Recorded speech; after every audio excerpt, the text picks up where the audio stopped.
What do you do when you don't have the money and an expense comes up or there's something that you want to buy? Well, it sounds like maybe a simple question, but it's surprising how many people struggle with that. Let me tell you about a couple I was just coaching. They are been married for 5 or 6 years and they're struggling with their finances. So they reached out to get some help from me. And we were reviewing their expenses. We saw, okay, this is your income, these are your expenses, and often we're using money that we don't have. They just got back from a ski trip. They didn't have the money to go on. So we were reviewing those numbers and they literally asked me the question, well, if we're looking now that we're looking at this for the first time that in our marriage, we've never done this before. And as we look and see, here's our income and we want to do these things, what happens if we don't have the money for it? Have you ever asked yourself that? Has anybody asked you that? What have you done in the past when you have faced that reality? Unfortunately, with most of the clients and most people that I run into, they're not even aware that they are facing that reality. They just go and spend the money and they do what they want to do because our lifestyle is often more important than those numbers and that reality. The current self, my current preferences and lifestyle is more important than my future preferences and my future lifestyle. Retirement, that sounds so far away. So let's just live a little. The family's going on a ski trip. Let's go. Well, I had to bring the hard reality to them and say, if you don't have the money, you just don't do it. And it was as if I was preaching heresy at church. They were just dumbfounded. What do you mean I don't do that? We've never done that before. And they looked at each other in our coaching session and they said, we've never told each other no. We've never told ourselves no. If there's something we want to do, we just do it. And we guess we always think we'll just figure it out. It'll all work out in the end. But no wonder we don't have any savings. No wonder we have debt. So maybe they need a better plan. So if you identify with that couple, this video is for you. And unfortunately, the hard reality is, and you have to learn this, if you don't have the money, you don't spend, you don't buy the item. There's a great video, an old Steve Martin Saturday Night Live skit. Go out and find that on YouTube. And it shows him and his wife are at the kitchen table just wondering, all this money is so stressful, this budgeting, I just can't figure it out. And then the guy walks in on the screen and says, I've written a pamphlet about how to win with your money and how to be successful. And he opens it up and it all is, if you don't have the money, you don't buy it. And the family, Steve Martin is like, what? I don't understand. You mean if I don't have the money, I shouldn't buy it? And it was just this rocket science new epiphany they had never considered before. Well, literally, I saw that playing out with this coaching couple.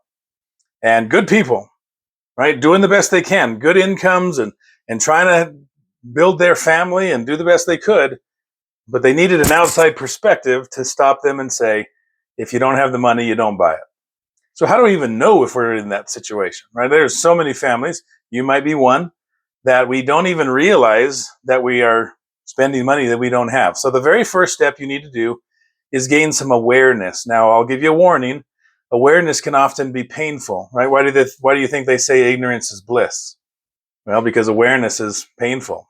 That which we don't know can kill us. And once we know and we have that diagnosis, sometimes our emotions go in a direction we don't want to. So it's better to not know. I'll tell you about another family. Every time I bring up the numbers and I show them what it costs them to live their life and run their family, the husband stands up invariably, stands up and leaves the room. He's got to go to the restroom or he's got to get a drink and he never comes back because the numbers have that reaction to him that he just, I gotta get out of here. I can't handle it. I get so mad about the numbers. So it's better to not know. So if you find yourself in that situation and you feel it's better to just not know, I've got an assignment for you. I've got an invitation. I've got a resource for you. I want you to post in the chat. I want you to make the comment Snapshot, and I will send you my free current financial snapshot. It's a budgeting tool or a spending plan tool, and it will help you to see what are my fixed expenses.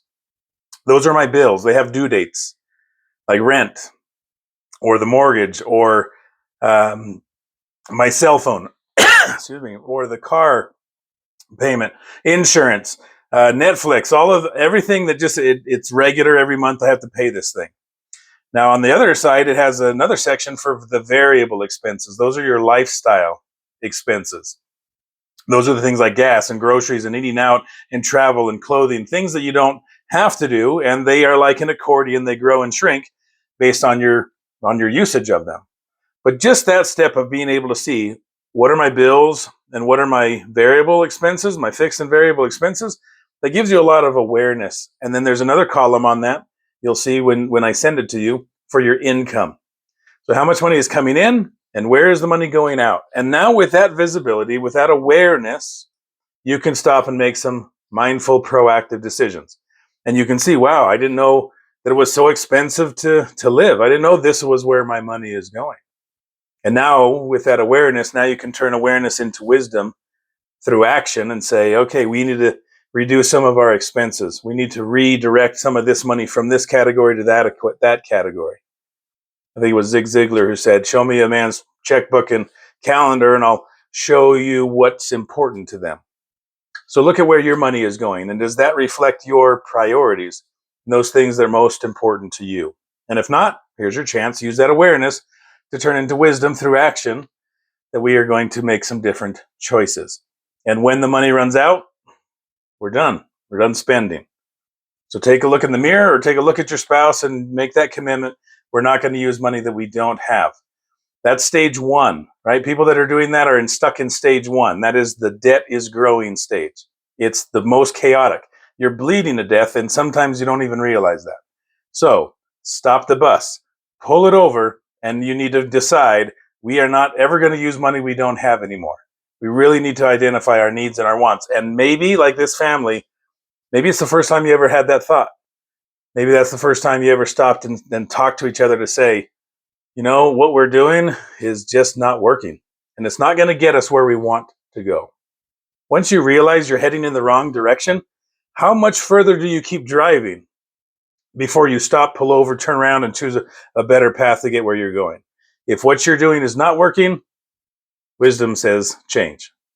And again, use that snapshot, the current financial snapshot, comment it put that in the comments, and I'll send you my free current financial snapshot so it can help you, just like it helped every other family that I work with, to be able to get their hands around that awareness and know where my money is coming from and where is it going and how do I start managing the stuff so that I can start going in a better direction.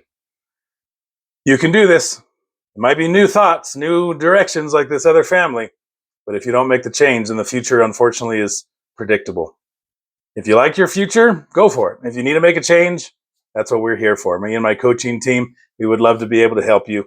Here at Be Money Strong, that's our mission, is to help people to change their future and make a better life for themselves. So I'd love to help you as well.